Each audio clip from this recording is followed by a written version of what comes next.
All right, y'all. This is another episode of Public Therapy Podcast with your host, Chris. And Ray. All right. Today we have with us the host of Versatile Success Podcast and author of Turn Down the Noise, Justin Rambo. Justin, how you doing, man? I'm doing great, and thank you both for having me on. I'm excited to be on here and share whatever comes to mind. All right. That's dope. So your last name, Rambo. Please tell me you fed into that when you were growing up. You know, the craziest part is I was so used to it that when kids would say something, it wouldn't really affect me. But when I got older and I was playing sports and I was a pretty good athlete, it actually helped. Because I think a lot of people had a vision of who Rambo was in their head. Right. So when I played football or ran track, it automatically sort of helped. And even before this, we'll get into it later, but I had a personal training business, like a brick and mortar studio for 4.5 years. And so that name helped me as a personal trainer. So I would say it's definitely helped, but I didn't play into it on purpose. It's just naturally what it is. Right. You just fell into that's perfect. That's dope. Yeah, that's why I was like, damn, that's a cool ass last name. My last name's McCoy. It's not as interesting as Rainbow.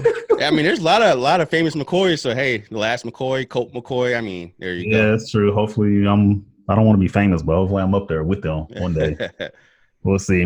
All right, so we spoke a little bit earlier, well, maybe like a couple of weeks ago on social media about your story, and we like to have people come on the podcast that have a great story to tell, and that our listeners can possibly learn from. So I felt that your story was interesting. So what I want you to do is pretty much tell your story to where you came from and where you're at now. Yeah, so it's crazy that you say that my story is interesting because I find so many other people have interesting stories. The issue is, since it's our own story, we don't find it interesting. So it wasn't until I actually started to reflect on my story and ask people why they followed me or looked for advice. They're like, oh, your story. I'm like, well, it's just my life. So just to give you a synopsis, for me, I felt growing up from early adolescent, elementary school, until, let's say, mid-20s, I felt inferior. I felt less than. I felt stupid just because of academics. I was a good athlete, like I said, but when it came to academics, I didn't feel smart. So that transferred into other areas of my life, and that transferred into me looking for acceptance in other areas. And so with that, it was just growing up not feeling smart, feeling inferior, but dealing with a terrible anger issue because of it as well, right? Because I wanted to prove something, but how I was taught to learn wasn't how I learned. And so when you're younger in the school system, you're sort of taught a certain way to educate yourself or to study or to read and to write. And when you're younger, you think that's the only way. And for me, it wasn't until I got older where I started to recognize my gifts outside of playing sports. And it was just a tug of war for many years of me feeling like I was less than. In high school, I remember this one story. Going into my senior year, the college recruiters were coming for me when I played football, and they asked me what my GPA was. I'm like, I don't know. I don't pay attention to academics. And so I had to go to my guidance counselor and ask her. So she wrote it down, folded the piece of paper up, handed it to me. Now, I didn't want to see it because I knew it was bad. I didn't care about school or academics because, like I said, I didn't feel like I was good enough. So I didn't try, but I was a good enough athlete to where they let me go, right? And I thought that was cool at the time. It actually hurts you. But so she handed me the paper. It's folded up. I handed it to one of the coaches in the office at the time, and he yells out, Rambo, you got a 1-point-something GPA? So I'm like, oh, I mean, I knew that was terrible. So I didn't even respond to him. I was like, man, in front of everybody. And so for me, I felt like it was too late to try to correct that issue. I ended up going to a junior college to play football. So a small community college about an hour outside of where I live to play football. Now, again, my academic struggles followed me there. So there's a theme to the stories of you take you with you no matter where you go. And so I was a good athlete, but I really didn't really care about sports like I thought I did. I was just good at it. So now sports are falling off, and so are the academics. I come home, my girlfriend at the time gets pregnant. Now, I'm 20 years old at the time, right? And you don't know yourself. At least I didn't know myself at that age. And so you're just sort of trying to figure out life. So I have a young daughter at an early age. I'm dropped out of college when I first found out. And I said, you know what, I'm gonna get this full-time job. I started working a full-time job. And then I said, this is not for me. I'm gonna go back to school. And so by this time, my oldest daughter, my first one, is, I'm not sure how old, maybe 2 or 3 when I go back. And subsequently enough, long story short, I dropped out of college twice because of my same issues from starting from first grade of not feeling smart. It wasn't until my third try in college where I realized, ooh, you learn in a different way, but the way you learn beats the learning curve for a lot of people. There's more than one way to do it. But it took me going through life to get a little bit older. So by age 26, I had 2 daughters now, but I finally graduated with my 4-year degree. Okay, that was cool. The next step was, I got to do something else in my life. I mean, work is cool. I got a job right out of college, but there's always been this yearning for more, whether it was striving for more in life or just growing as an individual. So then at age 28, I decided to open my first business. It's a brick and mortar personal training studio. And I had it for 4.5 years, as I said earlier. But it was cool to say, but it wasn't as cool when you're actually doing it, because with business, there's all these ups and downs. Mm-hmm. And everyone's like, oh, you must be doing great. I mean, you love what you do. And at the time, I'm like, it's all right. But I think I was doing it more so to prove to people that I still wasn't stupid. I was just good at training people because I was a natural athlete. But I had this yearning to do more. So I said, okay, why not marry the two? And it was from 2014 to 2018. But throughout that time, there were so many ups and downs. My ex and I had split up a long time before that, where I had the 2 daughters by, and it was through the struggles of the business, my prior relationship, where I had to really find myself because I was lost. You know, going back and forth through court with, child support and custody, and then trying to find myself with the business, and then trying to identify who I was, because the business was cool, but it didn't really feel like me, but I was just doing it to put on a show. And so that led me to try to discover myself. So I was at a seminar and someone said personal development. And I said, well, what is personal development? Is it like a button you press? Is it a game you order? Like, I didn't know what the term was because everyone throws it out. But I realized, I've always been a self-reflective person. I just didn't know there was a theme or a title to it. Right. So I said, let me start looking at myself more. And from 2014 to 2018, I was really going inside to find myself, because for a long time I was lost, right? My identity was tied into, okay, I'm not a good student. My identity was tied into, I'm a great athlete. Those things were gone. My identity was tied into, I'm a business owner, but it wasn't, what I was doing wasn't really me. So I didn't know who I was. 2018, I took it a little bit more serious. And then 2019, now, mind you, for 4 years prior to that, I've been working on myself, getting really good at figuring out who I am, my strengths, my weaknesses. And then 2019, I said, let me take it a step further.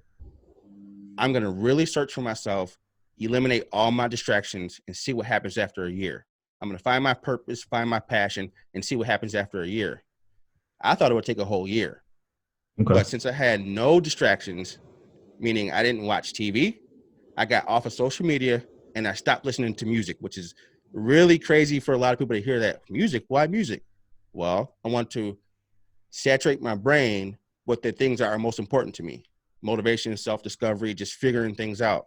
I would come downstairs 4:30 in the morning, do my meditations, mantras, affirmations, trying to figure out, okay, what is my purpose? What should I be doing?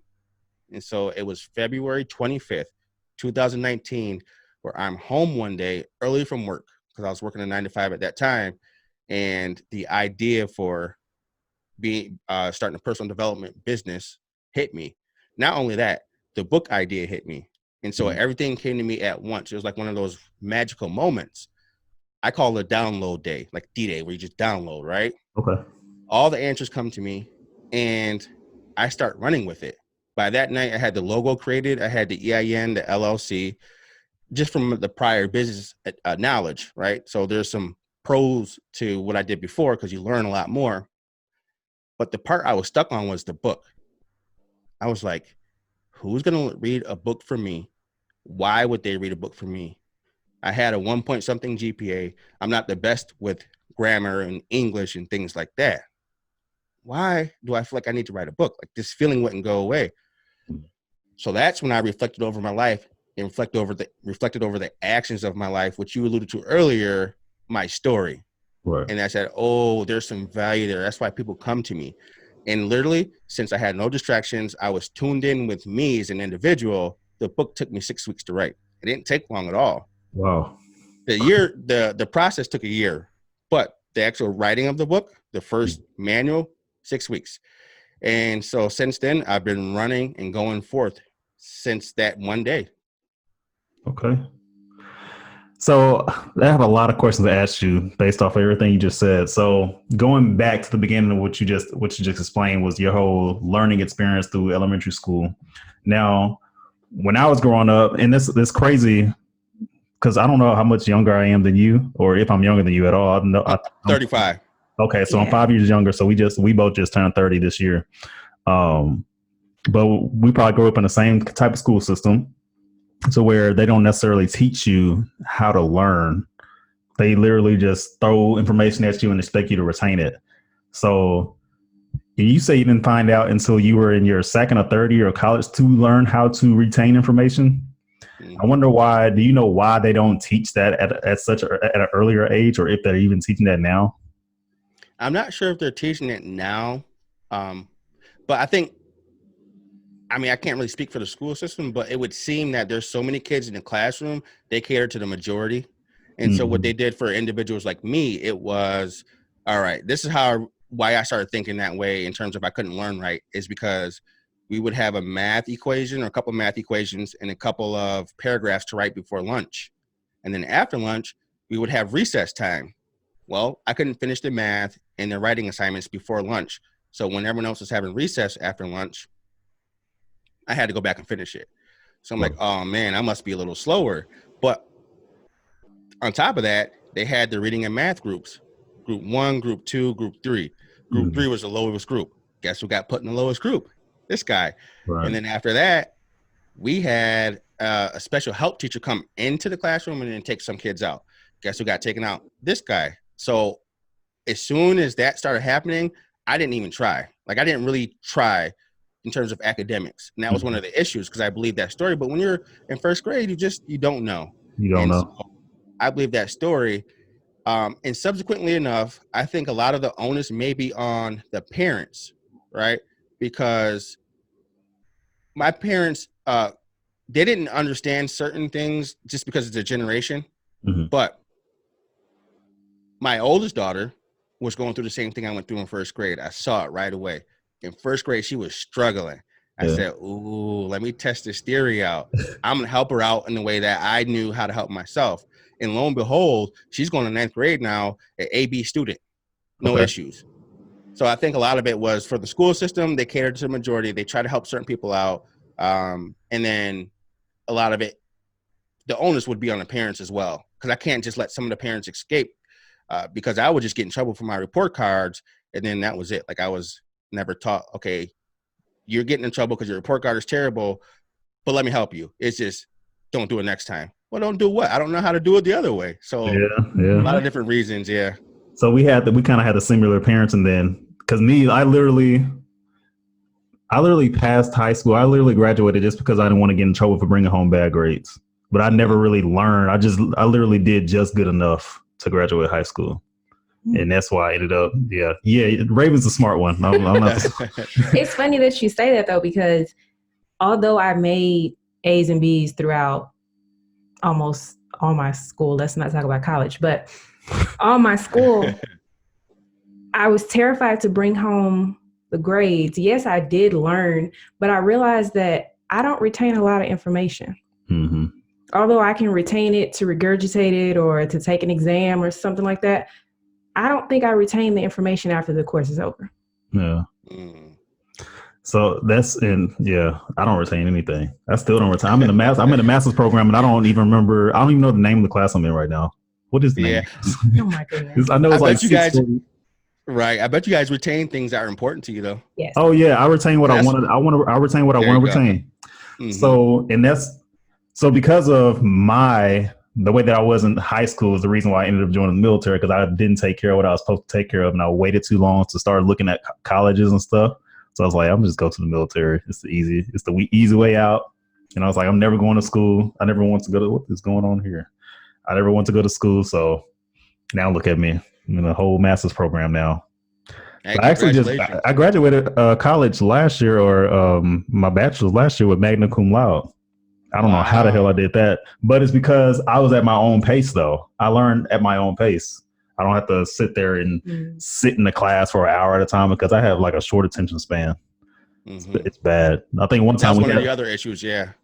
Yeah. I think we had someone on here like maybe like a couple months ago, and I swear they talked for like 40 minutes straight. And after like 10 minutes, I was like, oh man, like they wouldn't let me butt in or anything. Yeah, it was pretty funny though. But I have a short attention span.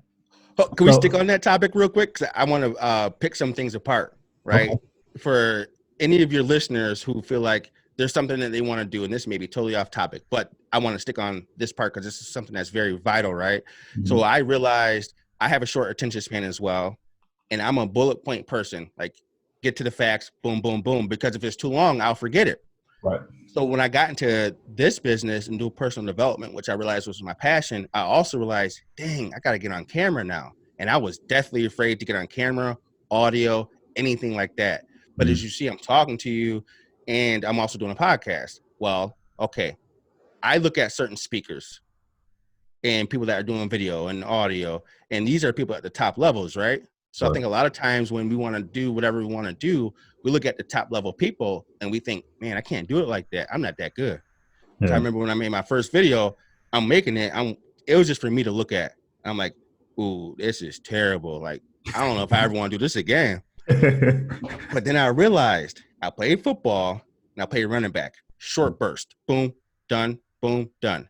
I was a sprinter, short burst, boom, done, done. I did everything in bullet points. And then I have a short attention span. So what I started doing was using how I operate to get that done. Meaning a lot of the videos that people started seeing from me, I call them like 1 minute level up tips. They were short phrases of me saying something that I just cut into and put together to make 1 minute. Right. So now I got the videos out, but subsequently enough, using how I learned and how I saw the world, I was able to better my craft to now make longer things.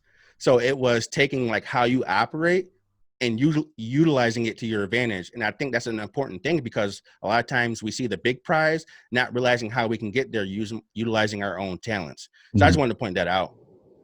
Oh yeah, that's a good way. I never thought about that, living your life in bullet points. Because I'm kind of like that too, where I like for you to get straight to the point with a lot of things in life. Yeah. So. Raven's like, you're stupid. I'm joking. Sorry, babe. She's like, yeah, you're gonna pay for that. Yeah. I did that side look like, okay. Yeah.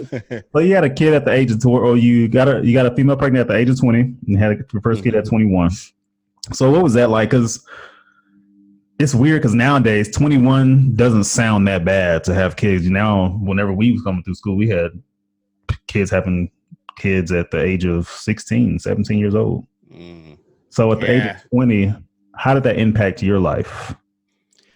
I would love to say it made me mature faster, but it really didn't. I think I was still trying to find myself and live my life at the same time. And those two things weren't conducive to the situation, right? So it wasn't conducive to being at home all the time. It wasn't conducive to being a good role model for my daughter at that age. Because at 20, like, I'm still young. I still want to find myself, go out, have fun, party.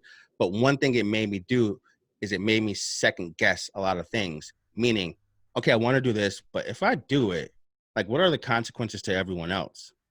Now, sometimes I would give in and still do it. And sometimes I would sit back and not do it. But for me, it made me think twice about situations, because now it wasn't just about me. Because when you're young, when you're 20, you're invincible. So whatever I do, I'm fine. Yeah. But now I had to think about other people that were involved. So for me, it made me think twice. And I think that was just another level of me getting to where I am now. So that was a first stage, because you hear people a lot of times saying it changed my life. And for a lot of people, it does. But for me, things tend to work in stages, right? Because when I do it like a DISC assessment, which is a behavioral assessment, I'm a high D and a high C, right? The C says I like to, I'm a perfectionist. I want to make sure things are right before I act. So I work in stages as well. Okay, I have this human being now. I'm a second guess a lot of things. All right, now I'm getting a little bit older. Let me slow down a little bit. All right. And now the age I am now, where there's 4 kids in the house, I'm looking more so towards their future, right? And how what I do now is not only going to impact them, but their kids and then their kids, because how we are is a direct derivative not only of our parents, but our grandparents. Our grandparents laid claim to a certain area. My grandparents came to Rochester. I live in Rochester. Okay. My parents had a relationship with their parents in a certain way that developed them into an adult, and how they operate.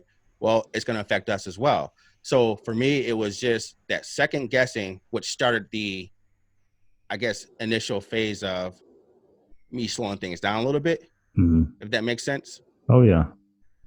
And there's nothing wrong with slowing things down. Some people try to live life too fast. They want to be successful so fast and everything, because that's what we see nowadays. We see people blow up out of nowhere. You know, we live in this social media world to where we're living in, where you're looking at people's snapshots of their life and highlights of their life and stuff, but they think that it is like this stuff just happens overnight. But they don't see what's going on behind the scenes. Like that one meme that you see where the guy's walking up, where I think he's on the stage, and behind the stage is like a whole bunch of plates and stuff that are broken behind him, but he's on stage doing his craft perfectly. So that's what it reminds me of. You know what I'm talking about? Yeah. So you're a professional. Are you like a professional development coach? Yeah. So I call myself a personal development strategist. Okay. And so it's the same thing as a personal development coach. The only reason I say strategist is because if you think of the word coach, like, did you play sports? You guys play sports? Yes, we did. All right. So for that season, you needed that coach. And if that coach somehow went down or got fired, you would have another coach. So you always needed a coach. With me, in terms of personal development, I want to work with the individual for them to understand themselves, and then utilize the tools that we put together to move on and not need me. Because if you think of the word personal development, it's not about me, it's about the individual. I'm just helping them discover themselves. So that's why I say personal development strategist, because we strategize a plan for them to move forward. So yeah, that's the reason why I say strategist versus coach, but it's the same thing. So you basically teach people how to fish. Yeah, pretty much. There you go. Yeah, that's good. Sorry about that. So, all right, good. What was I about to say? I just had a blank thought. I shouldn't have drank that water, man. I swallowed my thoughts. Listen, it happens all the time, man. I even when I do my podcast, sometimes I have things in my head, and then I'll forget in 2 seconds straight. Yeah. So that's what I was going to say. So with you being a professional development strategist, I like your story, because I'm not a big fan of life coaches or professional development coaches and stuff that doesn't necessarily have a story to tell themselves. They graduated high school and they graduated college or whatever. They have all these certificates and accolades and stuff like that, but they never really experienced anything. They never really been in a situation of turmoil or anything like that. And you don't really know what it feels like to kind of feel like shit, I guess. Obviously, you're going to have shitty days. You're going to have bad situations that you've been through. But you, like, I was reading your story. You done had six-figure debt and stuff like that. Like, you literally, I don't know how bad it was. I don't want to make it. It was bad. It was bad because, like I said, I went to college 3 times. That means I changed my major multiple times, taking out loans, taking out the max loans so I can get some extra money. Obviously, I was trying to get out of my parents' house early. And I didn't understand credit. Man, the first time I bought a car, they were like, I forgot, I think it was 21. They're like, yeah, dude, so how was your credit? I'm like, I don't know. I pay my RG&E bill, which is like the gas and electric bill. Like, that's not credit. I said, what? Well, okay, what's the difference? I didn't know. And so it was just, I was a lot of ups and downs, a lot of learning by trial and error. Yeah. But with you being a professional development coach, or I'm sorry, strategist. Strategist.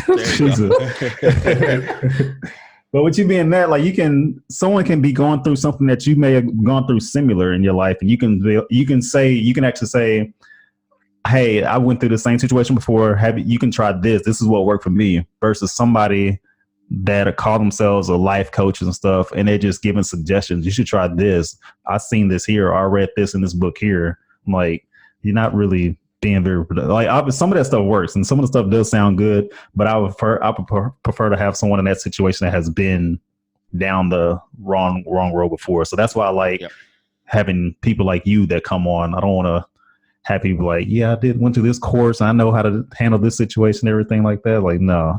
Even like people with like financial advisors, I want a financial advisor that has been broke as hell. Like he done made the wrong investment. He made all the wrong choices and stuff, but he figured out how to get back to the top. Because if you always living in this positive light and stuff like that, you're not gonna know what to do. Well, you may know what to do, but I don't know how you're gonna react once things start going downhill for you. Right. No, I agree 100%. Yeah. It's like when you get those, I'm a big proponent of authenticity, and I hate when people just regurgitate information, especially on social media. That's one of my like triggers. I'm like, all right, they're saying surface level things that everyone else is saying, but everyone else is like, oh my God, that's so great. That's the greatest thing ever.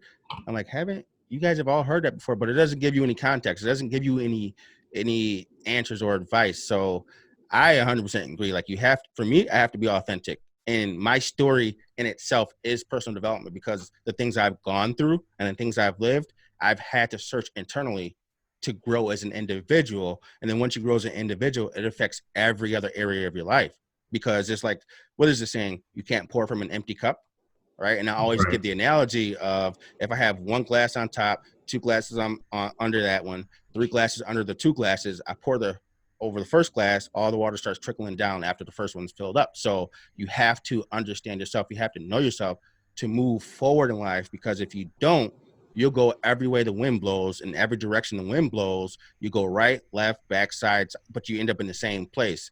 But when you know yourself, you know what you're going to do, you know what you're not going to do, like what you're going to stand for, what you're not going to stand for. You're rooted in you as an individual, which gives you a clear path, or a more clear path to walk down. But personal development is lifelong, right? So I even took it a step further versus just finding myself.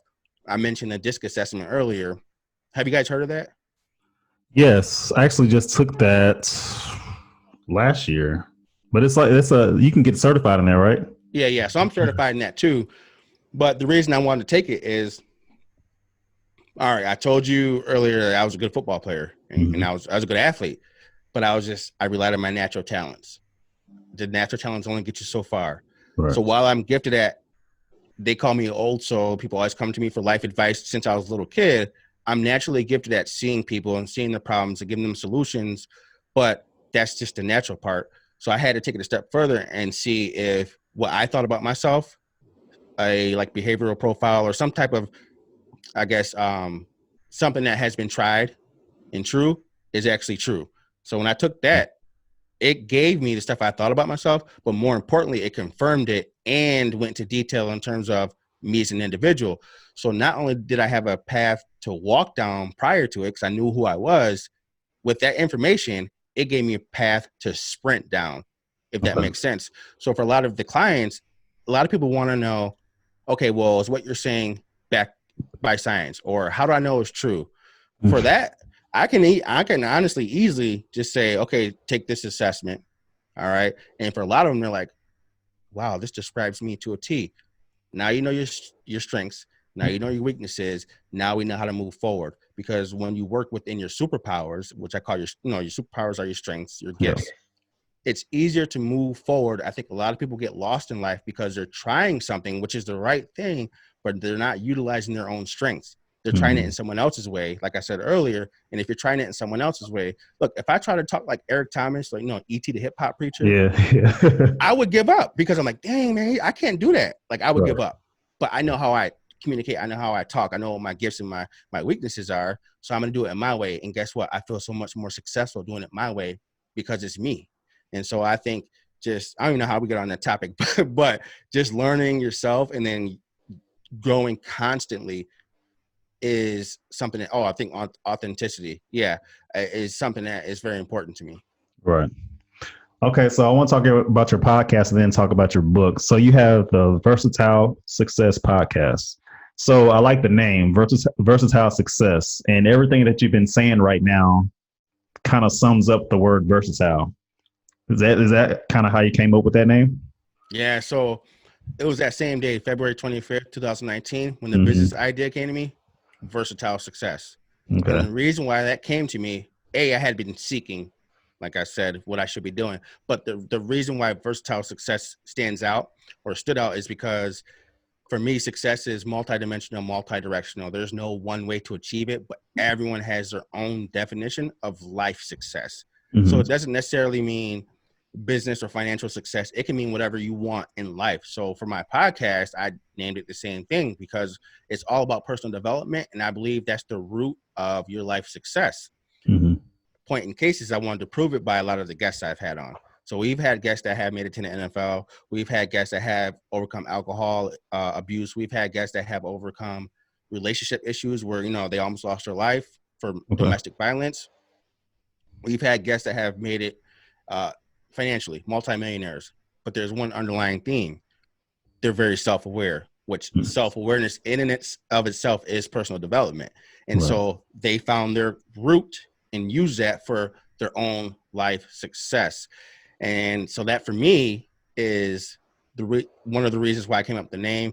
And then another reason is I have an issue with absolute statements sometimes. So you'll see on social media, people say, I don't know if there's one example, but stop doing this, start doing that. This works, this doesn't. That's an Mm-hmm. absolute statement. It's Yeah. not. That's very subjective. And so versatility shows there's no one, like you and I. You're not in New York, but let's say you were in New York and we both drove to California. We can take plenty of different routes. We'll Right. get to the same destination. And so there's a lot of versatility in whatever your life success is or what you want to do with your life. And that for me just spoke volumes. Mm-hmm. And is it just you? Are you the sole person on the podcast? I am. Yep. It started Okay. out with my wife, right?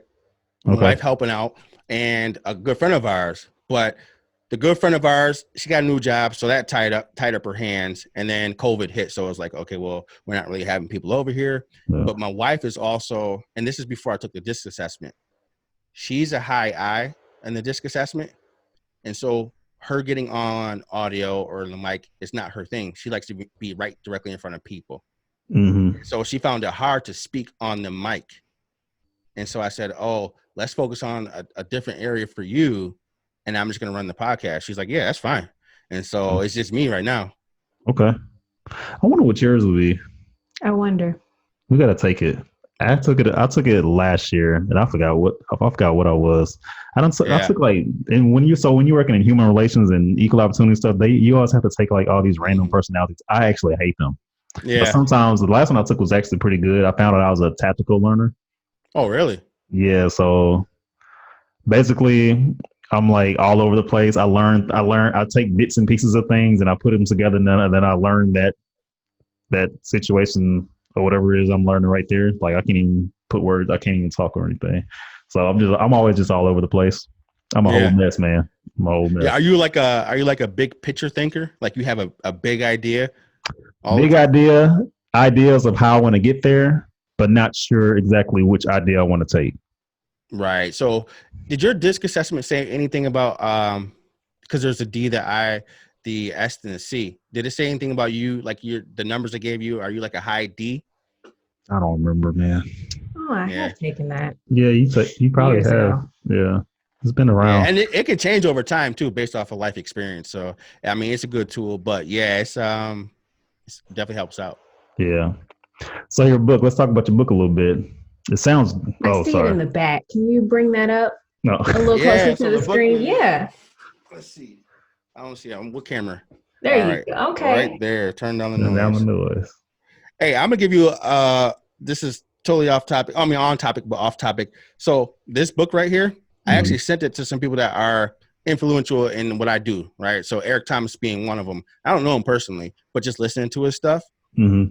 And so I sent it months ago when it first came out, just as a thank you, because I mentioned him and some other people in the book. And Amazon was like, oh, they lost it. I'm like, okay, well, I was just sending it as a thank you anyway, so whatever. And so when I got certified in the DISC assessment, it's through his company. And so when I was doing the training, I didn't know that. I signed on. Yeah, they call it they call it the flight assessment, extreme execution coaching. Mm-hmm. And so I got the email for the first training, and it said someone else is going to be doing it. I signed on at 7:00 in the morning, and I was the first person on. Guess whose face is on there? Eric Thomas.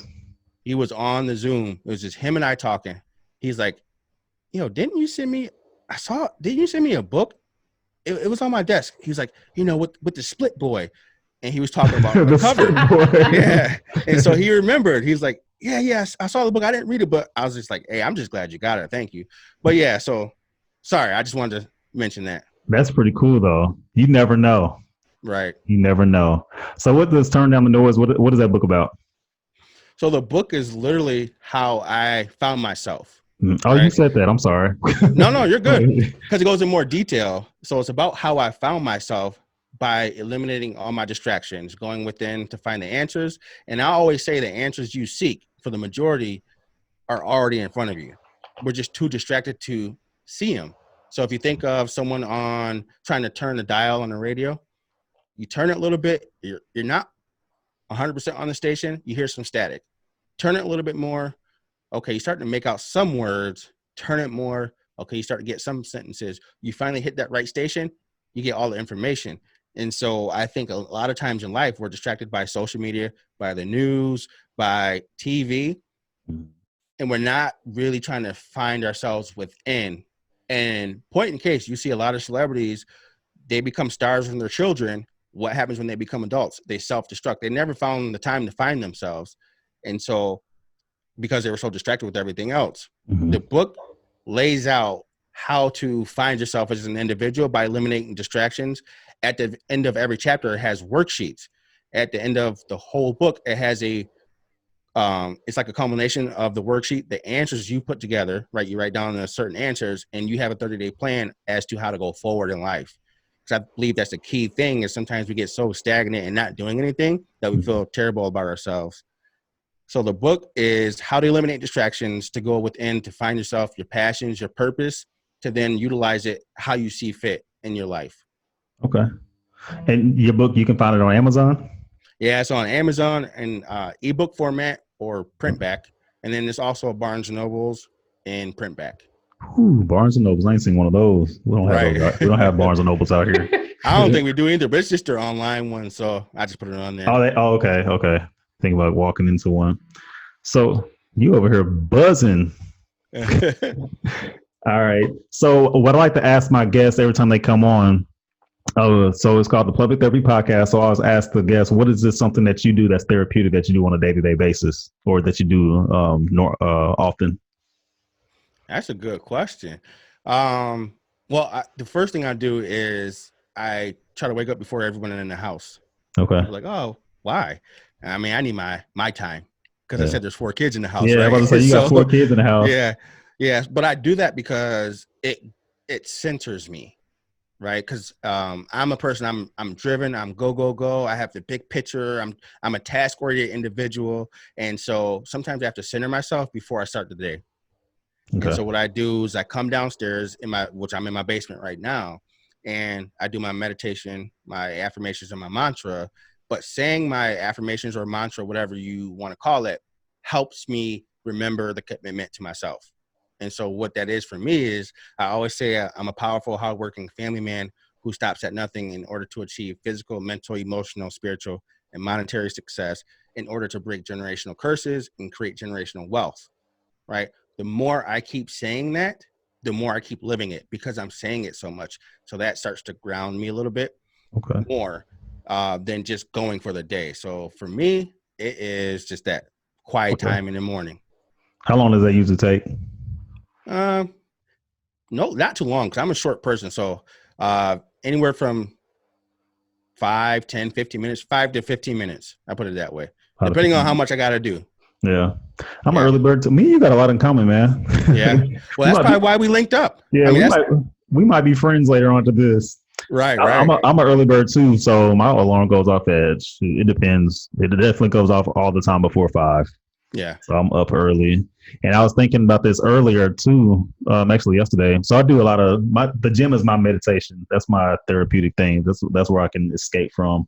But I do a lot of thinking on the Stairmaster in our house. So I'll put something on, I'll turn something on YouTube, whatever, seems it's super interesting. Then I get like 20, 30 minutes into it. And I don't even know what the heck I was just watching because I was in my thoughts the whole time. And that's very therapeutic for me because I think about things that I have to do throughout the day or things that me and my wife may have talked about or something like that. But that's very therapeutic and it's relaxing. You think being on the Stairmaster for 30 minutes is not very relaxing because you're breathing heavy and stuff, but it's actually calms me down. So yeah, it opens up your endorphins. It helps you think. It helps you with clarity. Yeah, and you probably noticed too. After I get done with a good workout or something like that, I'm always in such a better mood. Mm-hmm. I'm always in a good mood. Hey, actually, now that you said, yeah, my wife would say the same thing. But now that you say that, is actually another thing is like talking to people or engaging with individuals just like this. Yeah. It energizes me. But here's the crazy part: for years, up until probably a month ago, I thought I was an introvert. I told everyone I was an introvert. Like, I'm an introvert. You can't tell me anything, right? Okay. But here's the crazy part. You're right. But here's the crazy part. Like, my parents would be like, and my in-laws would be like, yeah, you don't come around much. I'm like, yeah, just, I got things to do. And I'll stay at home or whatever. Because I thought I was an introvert. Mm-hmm. And so going back to now, I mean, I'll keep harping on a DISC assessment, but this is why the process of always trying to better yourself and knowing yourself helps. The DISC assessment showed me, no, you're an extrovert. I said, get out of here. There's no way I'm an extrovert, right? I'm an introvert. You can't tell me that. And I'm going to keep being an introvert. And so it went on to explain the reason why I listed as an extrovert based on my answers is because it showed that I drew my energy from people. I drew the energy from talking to people and the topics. While I like to be by myself, that doesn't necessarily re-energize me. It's these things. And so once I found that out, right, and once I accepted it, I'm like, shoot, all this time, I've been trying to be an introvert, and I missed so many opportunities. But then I was in deep thought, and I said, when have I been the most successful in life? It was when I was in a group of people, when I was leading a group, or when I was involved in something where I feel like I can help people, like on stage or whatever it is. Mm-hmm. So when was I least successful? Anytime I was by myself or in an office or in a cubicle. Mind blown, because now I have the tools to go forward. I need to be in front of people. I need to be doing these type of things. And so for me, that energizes me. So I told my wife, she's like, well, yeah, because after you get off a podcast, you always come up here and you talk a mile a minute. I'm like, oh, well, I guess you knew it before me. But yeah, it's just crazy. So yeah, it's just that energizes me. That sort of helps me with clarity as well, because it's just that connection. Man, I still swear to God, I'm an introvert. I keep trying to tell you. I'm like, no, you've changed. But here's the difference. Why you probably think that though is because, all right, I like to be by myself, but that doesn't mean that you're an introvert, extrovert. It's where you get like the most energy from. Like after this podcast, I'm gonna feel real good. And there's ambivert too, which is like both. People are a little bit of both, but there's a difference. So what my profile says, I'm a task-oriented person on both sides. My wife is a people-oriented person. So whereas, like, we used to get into these little tiffs of, I'm like, yo, you took this out of the cupboard, but you didn't put it back, or there's still crumbs here. And she was like, okay, it's not a big deal to her. But for me, it was the task wasn't completed because I'm a task-oriented person. Since she's people-oriented person, she's making sure the things in the house and the people in the house are taken care of, not the small tasks. So that helped me understand us both, right? So I thought, okay, I'm a task-oriented person, but I'm an extrovert. So anything I have to do, I have to be in front of people, but I have to know that there's something to it and not just surface level. So that's why I struggled in corporate so much, because there was so much surface level talk and like political talk. It didn't mean anything to me. It wasn't really meaningful. It was just people trying to be nice. And so that's where I struggled. And knowing that stuff for me, it was a game changer. Yeah. Man, this podcast is for me today. Mm-hmm. This is crazy. Like everything you're saying right now that's me, man. Like even with my wife, like when she does the dishes, sometimes she'll leave that one dish in the sink. I'm like, why would you leave that? Yeah. I'm like, you're not done. But she'll wash all the dishes and then she'll get the spray off the countertops and stuff. I'm like, you didn't finish. Right. Yeah. I used That's to call her. I used to have this running joke in the house. I used to say like she would do something, but she wouldn't complete it. Right. I'd be like, oh, 75%. And she'd be like, leave me alone, 75%. But after taking that and understanding myself more, I realized, okay, she's not. It doesn't matter to her. She's people oriented. I'm task oriented. So I'll lean into my strengths and she leans into her strengths, and then we're good. So I eliminated a lot of the different issues. Yeah. You're definitely introvert though. You're a true introvert. Apparently I'm an extrovert. You definitely are. Yeah. But I do feed off other people's energy though. Yeah. So yeah, if that's the case, you're probably an extrovert. You just didn't realize again. You're probably just like me. You're probably more task oriented than people oriented, but you're an extrovert. Yeah. But if I have to think too hard, I go right into being an introvert. So it's a balance, but knowing where I have to shine, that points me in the right direction. Yeah. All right. So talked about your book, talked about your podcast. So what's your podcast on? It is on all the podcast platforms. Okay. And it's also on my YouTube page. You can just go to YouTube and type in Justin Rambo. But it's the Versatile Success Podcast. Like I said, on all the platforms or the website, versatilesuccess.com. All right, man. I'm going to make sure I subscribe to that. I feel like I got a lot to listen and learn from you. And I probably need to go ahead and purchase your book too. Is it on can I purchase it? You said I can purchase it online, right? As an ebook? Right. Yeah, right on Amazon. Okay, cool. Sounds good. Any shout outs or anything you want to add to the podcast before we end it? Yeah, I just want to say thank you both for having me on your show, because as we know, a podcast could be, I don't know if you guys do your own editing and all that stuff, but it's a process. And people don't realize how much of a process it is. You just have to really like love what you're doing or be passionate about it. So I just want to take my hat off and thank you guys for having me on your show. And if there's anyone listening, the one thing I do want to say is before you do anything else in life, like before you want to reach for, people say chase your dreams or whatever you want to do, find yourself first. Because when you find yourself, you're rooted in yourself, and that direction, that car you're driving is your car and not someone else's where you have to give it back, or if you mess it up, things go wrong, right? It's you. So find yourself first and then move forward. So that's my number one thing I tell everybody. All right, man. Those are dope words in the podcast, but I appreciate that. Raven, you got anything? No, but what I will take from this is that, like he said, when he cut himself off from social media, music, TV, all of that, I'm definitely gonna give that a try. Yeah, it's hard to do that. It's hard, especially like for me. Like I want to do that, but I'm like, dang, I got the podcast and stuff, and I still need to market myself and everything. Yeah. But there's probably something I'm gonna have to just take some time and just take a break and stuff. Take a break from it. It's all right. Take a break. Take a break. The people that are loyal to the podcast stick around. Right, listeners. Just pre-record a bunch of episodes, and then just shoot them out there. Well, that's what we're doing now. So I think you're going to be like episode 48 or something like that. So we're on episode 44 just came out. So we're like a few ahead. At one point, we were like 10 episodes. We were like 2 months ahead. That was great. Ooh. That's one thing that we learned from COVID, or that's one thing that I do appreciate about COVID is all the work that we were able to get done, the things that we wanted to do, we were able to knock those out during COVID. So I do appreciate that piece of COVID. So yeah, it's definitely always a positive in something. Yeah. All right, let me shut up and stop talking. All right, Justin, thanks for coming on. I appreciate you. It's been another episode of the Puppet Therapy Podcast with your host, Chris. All right. All right, y'all. Peace.